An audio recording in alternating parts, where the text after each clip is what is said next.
Welcome to the GLIAC preview for the Wayne State football program.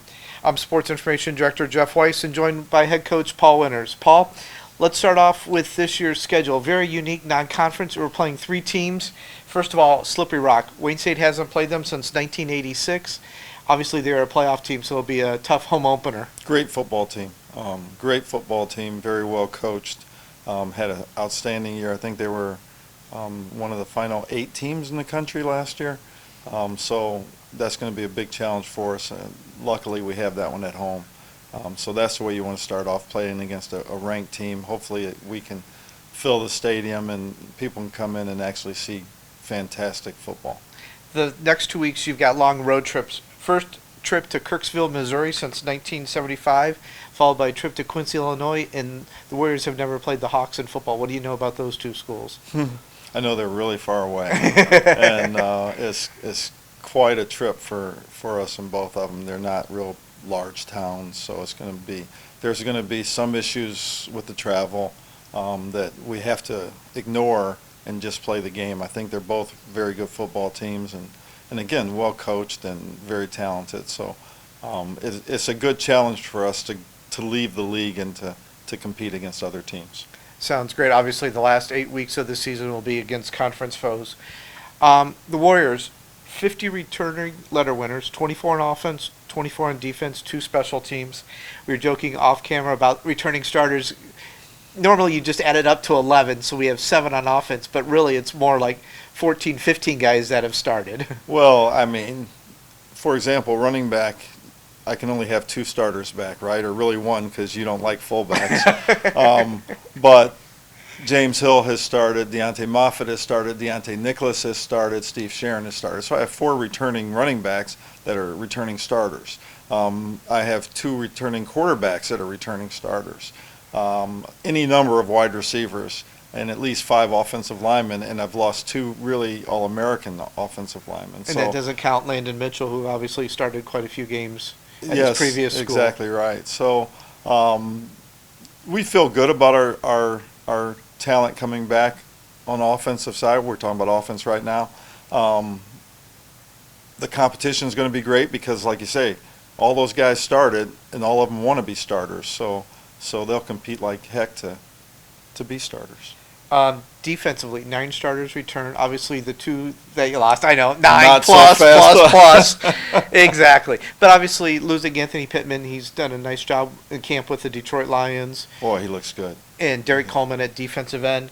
But everybody else, all the other positions, you've got a starter back. You've got, safeties. You got Kyle Toth and Tyler Houston. Tyler came on strong as a true freshman last year. Freshman of the year. Linebackers, you've got Leon Eggleston and Ryan Smith and a host of others. Spencer Stevenson. Tuck Hayden. Brandon Tuck Hayden. And then obviously the D-line, you've got Taroka Battle, Damani Green, and I can't tell you how many other defensive ends behind Jalen Lewis. So you've got to be excited about what the defense is bringing back. I'm really excited about the defense. I think that we suffered a little bit last year. We were not very good in the secondary.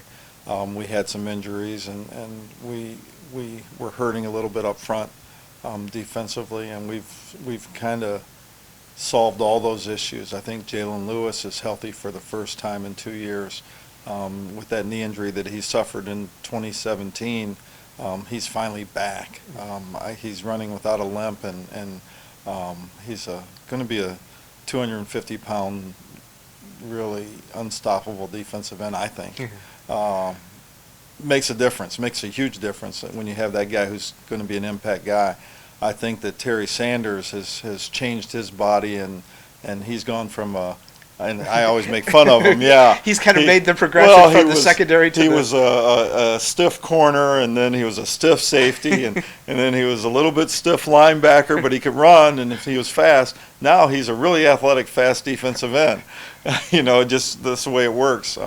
When Miami, Florida was building their championship teams back in the 80s, they had those athletes that they were just moving down, from defensive back to defensive line, and now you've got some guys on the defensive line that can fly around, and I think we've kind of followed that mold with Terry. But defensive tackle is better. We've got Damani Green, we've got Ken Cephas, we've got Cam Judge, and we've got Taroka Battle, who all played last year. We added Charles Ellington from Malone, who's when he Played as a true freshman. played as a true freshman. He's 6'5". He's 300 pounds. I mean, he walks in the room and you're like, whoa, where'd he come from? And he's got some ability. So we're very excited about him. Sean Banaszak can play both inside And and Sean outside. Banaszak, as a freshman, really had a good year for us. Playing with his motor was so good. Playing defensive tackle, we can play him at defensive end. Jacob Mass has grown tremendously as a sophomore.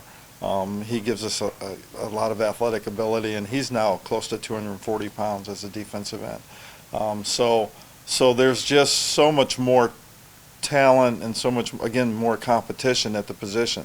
And if you can play, with the front seven, not having to use the secondary in the run game so much, it's going to allow the guys in the secondary to be better. And I think getting Myron Riley back as a corner is going to help us tremendously. I think Greg McDade has made tremendous strides over his career as another corner. Davari Halliburton's improved. Samari Dean had to play as a true freshman last year, has had a good spring. And we signed 8 defensive backs. 8 defensive backs because we really felt like we needed to make an impact there. And I think that there's guys like a Troy Vinson from Middletown, Ohio. He's going to be an impact football player for us. So, and he's just one of them. We have. Yeah. I got to mention the St. Vincent St. Mary. Absolutely. Dalen Peaks as a corner. So we're excited about him too. Special teams. Obviously, last year you had Shane Hines and Paul Graham doing most of the kicking.